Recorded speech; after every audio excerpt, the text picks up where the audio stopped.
일곱 교회 주시는 말씀, 두 번째 말씀, 서머나 교회 주시는 말씀입니다. 서머나, 제목은 서머나, 진짜 부자 교회입니다. 얼마나 이 교회가 부자였는지 우리 한번 보도록 하겠습니다. 여러분, 신앙생활을 하다가 고난을 당하면 주님에게서 멀어지는 사람이 있고요, 신앙생활을 하다가 고난을 당하면 당할수록 주님을 더욱 붙드는 사람이 있습니다. 여러분들이 고난을 당할수록 여러분들이 더욱더 주님을 붙들고 있다면 그것은 무슨 뜻인가 하면 여러분들이 선택받은 하나님의 자녀라는 증거입니다. 아멘입니까? 자, 서머나 교회는 바로 고난 중에 주님을 더욱 붙드는 교회였습니다.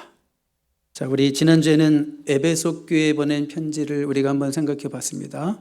기억하십니까? 에베소 교회는 칭찬을 받기를 이단과 맞서 싸운 훌륭한 교회다. 그렇지만 무엇 때문에 칭찬이 아닌 책망을 받았어요? 처음 사랑을 잃어버렸다. 어디서 떨어졌는지를 기억하고 회복하라 하시는 주님의 엄중한 경고의 말씀도 들었습니다.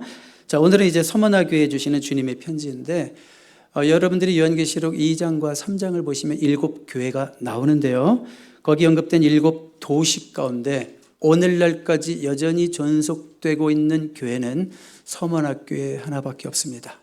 물론 나중에 1960년도에 기념교회로 세워진 교회이긴 하지만 여전히 서머나라는 존재, 서머나 교회 존재, 폴리캅 기념교회라고 해서 아직도 존재하고 있습니다.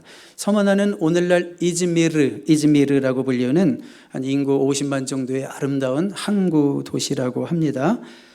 당시 서머나는 아주 로얄 엠페러에 대한 그 황제에 대한 숭배가 충성심이 대단했습니다. 그러니까 황제 숭배가 극성인 도시였어요. 이게 무슨 뜻인가 하면 황제 숭배가 극심했다. 황제 숭배를 거부하면 어떻게 될까? 극심한 시련, 불이익을 당한다. 그런 뜻이었죠. 도미티안이라는 황제가 황제 예배령을 내렸어요. Worship Emperor Mandatory. 무조건 황제를 숭배해야 된다는 거예요. 그런데 그 명을 어기는 자들마다 엄청난 불이익을 당하게 되는데, 바로 그런 불이익을 당하고도 감수하고 끝까지 믿음을 지킨 교회가 어느 교회라는 얘기 같아요? 서머나 교회였다라는 말씀을 드리는 거예요. 자, 우리 한번 9절로 가보시면 첫 번째로 내가 네 환난과 궁핍을 알거니와, 자, 여기 이 단어를 보시니까 그들은 극심한 환난을 겪고 있었다, 그런 말씀이죠.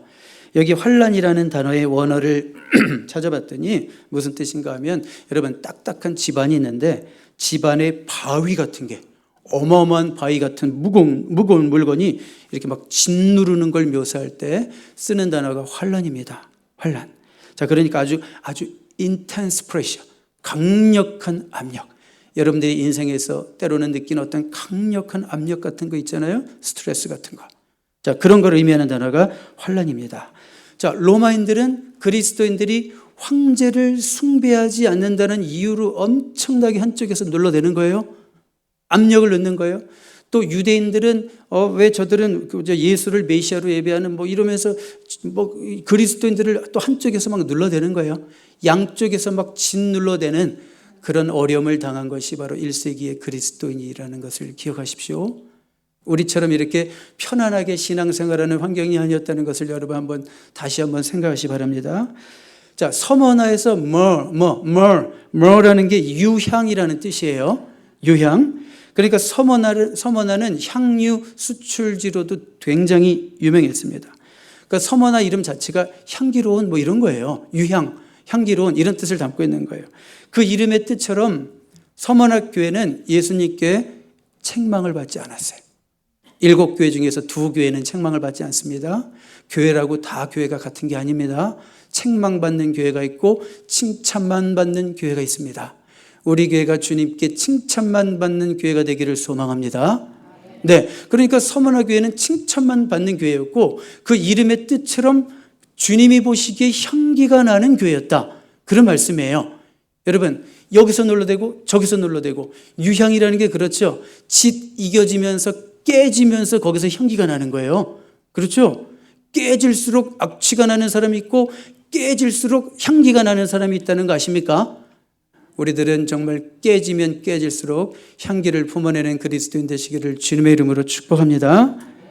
예. 그리고 그들은 극심한 가난을 겪었다는 걸 알 수 있어요. 내가 내 환난과 또 뭘 안다고 그랬어요.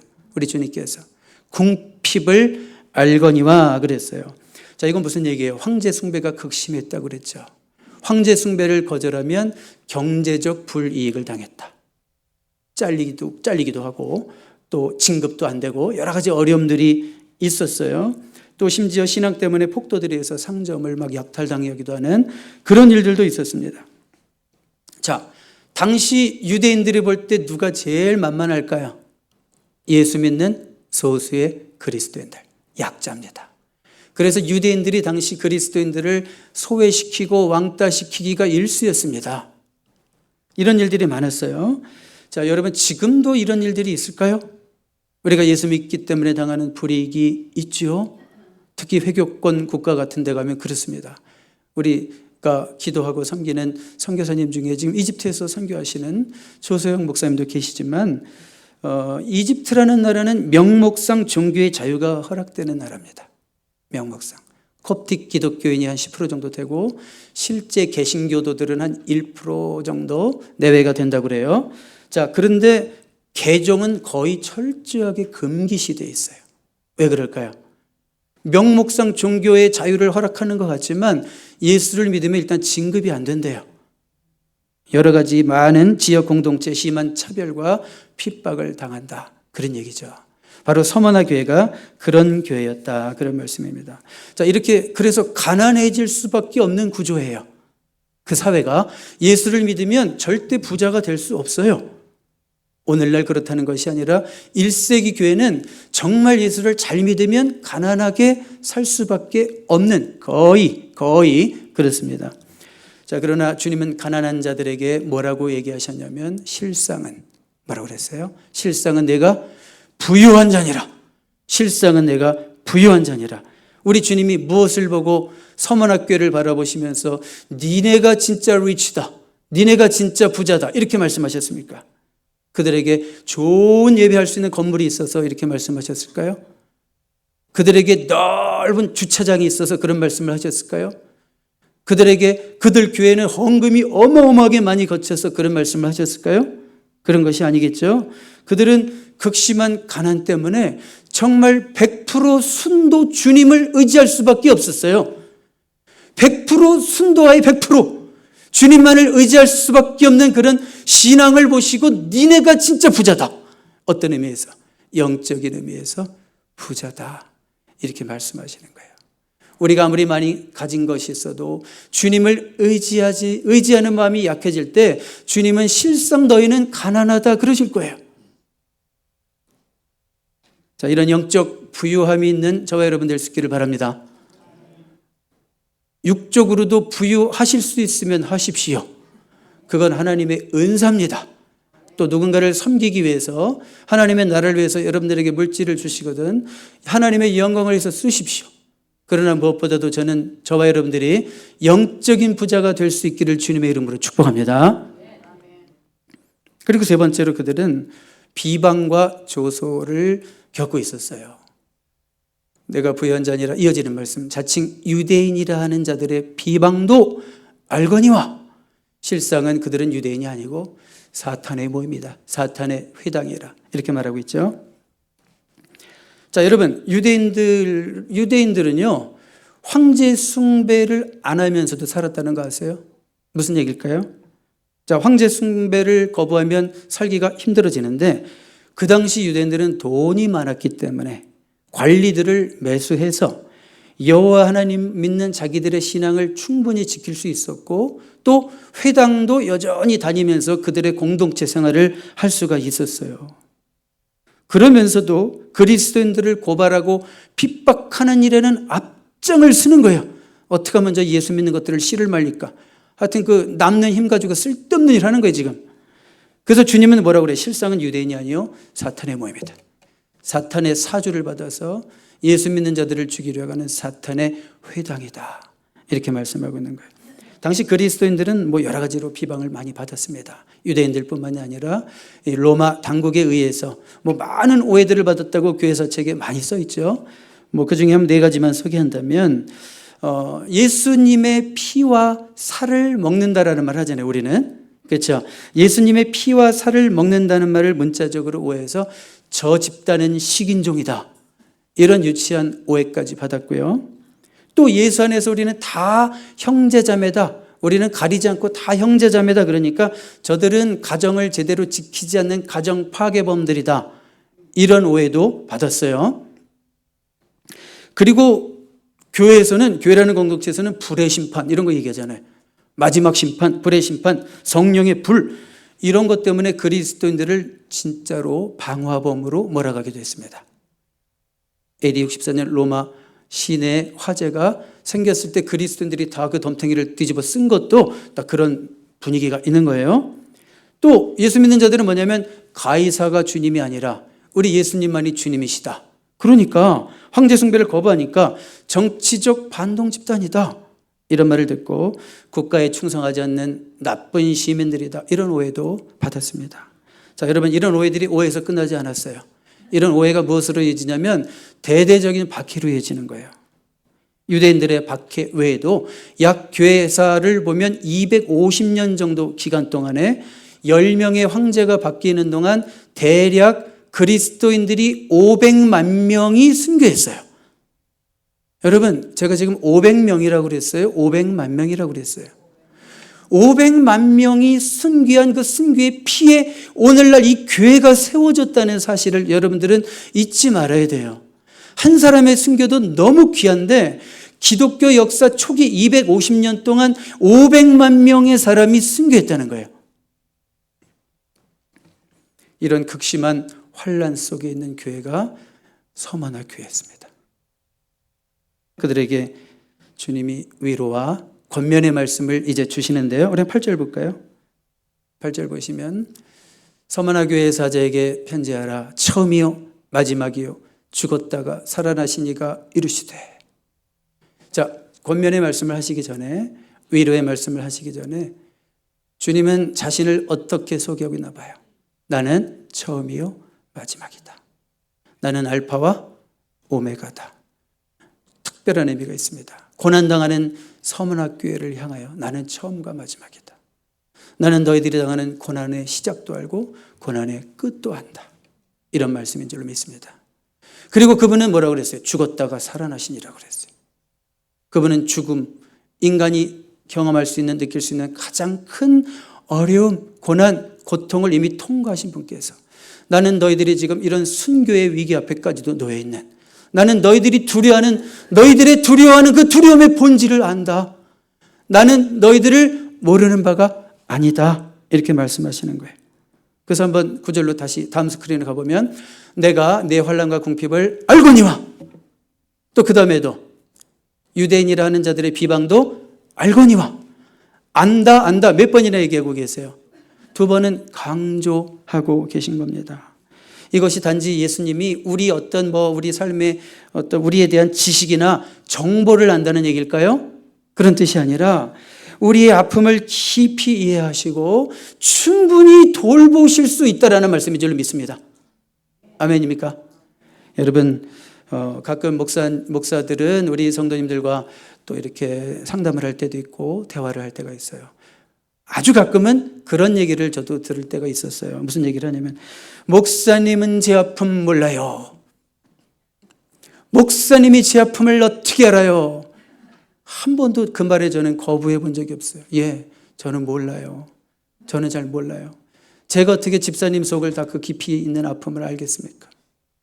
때로는 너무나 형식적인 말로 아이고 얼마나 힘드셔요. 영혼 없이 이럴 때는 없었는지. 다 괜찮을 거예요. 이러면서 네가 나 돼봤어? 속으로 이런 말 하게 만들 때도 있었겠죠, 제가. 예, 저는 정말 모를 때가 있죠. 그러나 우리 주님은 다 아십니다. 여러분들의 그 아픔의 그 깊이를, 그 넓이를 다 아시고 지금도 여러분의 삶에 친히 간섭하고 계신 우리 주님이심을 믿습니다. 내가 당하는 고난을 안다 그랬고, 그래서 뭐라고 그러냐면 이제 두려워하지 말래요. 10절로 가볼까요? 너는 장차 받을 고난을 두려워하지 말라. 두려워하지 말라. 여러분, 두려워하지 말라 그랬으면 그 말을 들은 사람 입장에서는 어떤 기대를 하겠어요? 아, 두려워하지 말라고 하시는 거 보니까 앞으로는 고난이 없겠구나. 앞으로는 문제를 그냥 다 해결해 주시고 건져주시고 시련이 금방 끝나나 보다. 그렇게 생각할 텐데 뭐라고 그랬어요? 두려워하지 말라 하시고는 볼지어다 마귀가 장차 너희 가운데에서 몇 사람을 옥에 던져 시험을 받게 하리니 너희가 10일 동안 환난을 받으리라. 이게 뭡니까? 두려워하지 말라고 하신 후에 또 시험과 환난을 받게 하신대요. 이게 도대체 무슨 말이에요? 그런데도 두려워하지 말아야 될 이유가 뭘까요? 여러분, 이렇게 얘기해 놓으시고도 두려워하지 말아야 될 이유가 뭘까요? 우리가 내가 당하는 시험과 환난을 주님이 아신다 모르신다? 아신다. 모르는 바 아니시다. 주님이 아신다면 주님의 계획과 목적이 있음을 믿습니다. 주님이 아신다면 분명히 주님의 계획과 선한 목적이 있음을 믿습니다. 그리고 주님이 두려워하지 말라고 하셨으면 결과를 떠나서 결과가 어찌되든 상관없이 우리는 그 말씀 앞에 두려워하지 말아야 돼요. 주님이 두려워하지 말라고 그랬는데 왜 자꾸 이유를 달아요? 그렇잖아요. 주님이 두려워하지 말래잖아요. 그러면 여러 가지 의미를 생각하면서도 우리가 두려움을 이길 수 있지만 주님이 두려워하지 말라고 하셨으니 예, 두려워하지 않겠습니다라고 결단해야 되는 것이 우리의 자세가 되어야 되는 거죠. 여기 며칠 동안 환난을 받으리라 그랬어요? 며칠 동안? 10일 동안 환난을 받으리라. 자, 이것을 어떤 성경학자들은 로마의 10명의 통치자로 해석하기도 해요. 너무 길죠. 그렇지만 대부분의 성경학자들은 짧은 기간으로 봅니다. 그야말로 10일입니다. 그래서 어떤 학자들은 서만학교의 일부 성도들이 실질적으로 감옥에 들어가서 10일 동안 고문을 당한다. 이렇게 해석하기도 합니다. 중요한 건 뭐냐면 고난은 영원하지 않다. 고난은 일시적입니다. 고난은 하나님의 목적을 이루고 나면 다 물러갑니다. 고난은 하나님의 목적을 이루고 나면 다 물러나는데 그 하나님의 목적을 이루기 위해서는 우리의 바른 응답이 필요한 거예요. 나는 네가 변하기를 원하는데 네가 변하지 않기 때문에 이 고난이 너에게 계속되고 있다. 이렇게 말씀하실 수도 있다고요. 그래서 고난은 하나님의 목적을 이루고 나면 물러가게 되어 있습니다. 아멘입니까? 이런 믿음 없어요? 있지요? 아멘. 그래서 두려워하지 말라고 하시는 것이고요. 그 다음에 조금 더 센 말씀으로 가요. 내가 죽도록 충성하라. 그리하면 내가 생명의 관을 내게 주리라. 자, 여러분, 이것은 정말 아주 그냥 서만학교회를 향해서 주시는 권면의 절정입니다. 어떻게 충성하라고요? 죽도록 충성하라. 자, 여기서 충성이라는 건 뭐냐면 어떤 어려움이 와도 너 신앙 팔아먹지 마. 그런 얘기 하시는 거예요. 제 목소리가 약간 톤이 올라간 이유는 이 부분에서 요한 사도도 그러셨을 것 같아서 제가 좀 올렸어요. 아무리 핍박이 와도 신앙 팔아먹지 마. 이런 말씀이에요. 이 말은 죽을 정도로 충성하라. 그런 의미가 아니에요.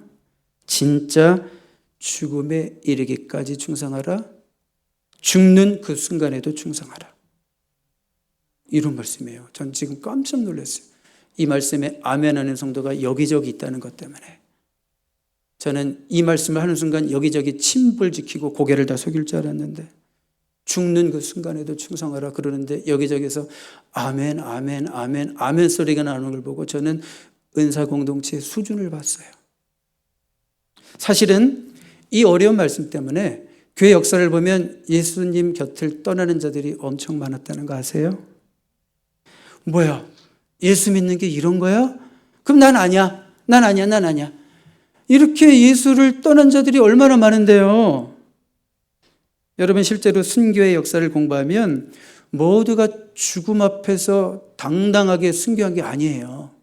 얼마나 많은 사람들이 그 위협 앞에서 두려워 떨고 예수님을 부인하고 배교하고 이 배교가 문제가 되어서 나중에 히브리서도 막 쓰여지고 그러는 거예요. 그러니까 얼마나 많은 자들이 배교했는지 몰라요. 이 어려운 말씀 때문에 예수 믿는 거 싫다고 다 떠났다고요. 그렇지만 죽기까지 충성하라는 이 말씀을 지키고 순교한 자들이 더 많았어요. 왜요? 진짜가 더 많았다는 거예요. 아까도 말씀드렸지만 기독교 역사 250년 동안 몇 명이 순교했다고요? 500만 명이 순교했다고요. 어떻게 그렇게 많은 사람이 순교할 수가 있어요? 죽도록 충성하라, 이 말씀에 응답해서 귀한 찬송가가 하나 나왔는데, 그 찬송가 아십니까? 십자가를 질 수 있나? 주가 물어보실 때 어떻게 따르오리? 죽기까지 따르오리. 성도 대답하였다. 오늘 말씀 마치고 우리 찬송을 부를 거예요. 자, 죽도록 충성하는 자에게 그러면, 그리하면, 죽도록 충성하라, 그리하면 내가 생명의 관을 내게 주리라, 이렇게 약속하셨어요. 11절에는 또 뭐라고 되어 있냐면, 11절 보세요. 귀 있는 자는 성령이 그들에게 하시는 말씀을 들을지다. 이기는 자는 둘째 사망의 해를 받지 아니하리라. 그러니까 죽도록 충성하는 게 뭐예요? 이기는 거예요. 이기는 자에게는 생명의 관을 약속하셨어요. 여러분, 우리 존 메가더 목사님이 그러더라고요. 이기는 자에게는, 그러면서 여기다 뭐라고 설명했냐면, This identifies every Christian. This identifies every Christian. 이기는 게 우리 성도임을 증명하는 거래요. 이기는 것이 우리 성도임을 식별하는 거래요. 끝까지 충성하는 걸 보면, 끝까지 믿음을 지키는 걸 보면, 아, 이게 성도구나, 진짜 성도구나, 진짜구나, 그걸 식별할 수 있는 거래요. 이기는 저와 여러분 될 수 있기를 바랍니다. 아니요, 끝까지 이기는 저와 여러분 될 수 있기를 바랍니다. 자, 이기는 자에게 생명의 관을 약속하셨는데요, 헬라어로 보니까 스테파노스라는 단어가 쓰였어요. 관에는 두 가지가 있는데, 여기서 쓰인 스테파노스는 운동 경기에서 최후의 승리자에게 씌워주는 관을 말하는 거예요. 자, 여러분, 이게 영적인 의미에서 우리의 신앙은 하나의 마라톤과 같은 신앙 여정이라고 한다면, 끝까지 최종 승리한 예수 그리스도 안에서 최종 승리한 자들에게 씌워주시는 것이 생명의 관이고, 그것이 영생의 면류관인 줄로 믿습니다. 끝까지 이기는 자에게 주시는 관입니다. 그리고 그들은 둘째 사망의 해를 받지 아니하리라, 이렇게 말씀하셨어요. 둘째 사망을 얘기한 거 보니까 첫째 사망도 있겠네요, 그렇죠? 첫째 사망은 뭘까요? 그 누구도 피할 수 없는 우리 육신의 죽음이 첫 번째 사망이죠. 그렇지만 둘째 사망은 뭘까요?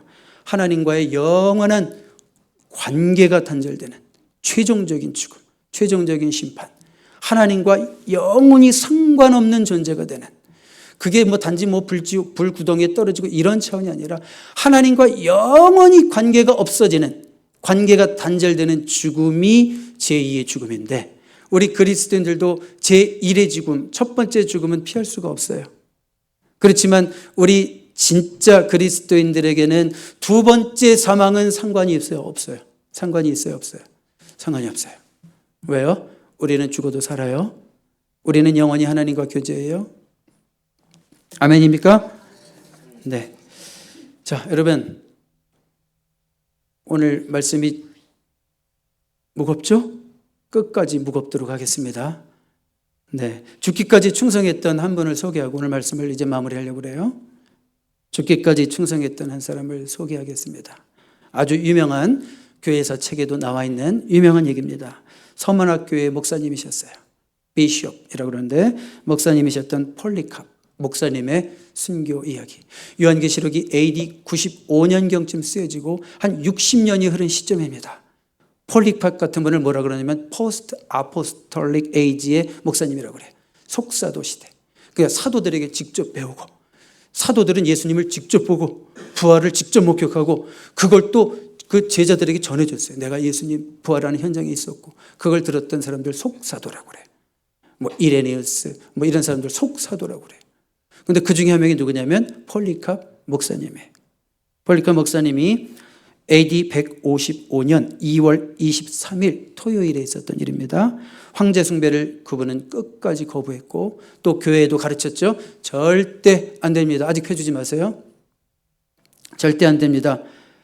그렇게 성도들을 그렇게 격려했다는 이유로 체포가 되죠.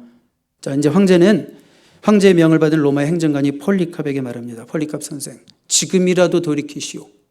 지금이라도 가이사는 황제라고 말하시오. 가이사 황제가 주라고 말하시오. 회개하시오. 그러면 풀어지리다. 그리스도를 한 번만 욕하시오. 그러면 당신은 자유하게 될 것이오. 자, 그랬을 때 이제 다음 스크린 보여주세요. 폴리카 목사님이 이렇게 말했다는 게 너무 유명하죠. 지난 86년간 난 그분을 섬겼고 그분이 86세였습니다. 그분이 나에게 잘못한 것이 아무것도 없는데 나를 구원해 주신 나의 왕을 내가 어찌 저주할 수가 있겠소.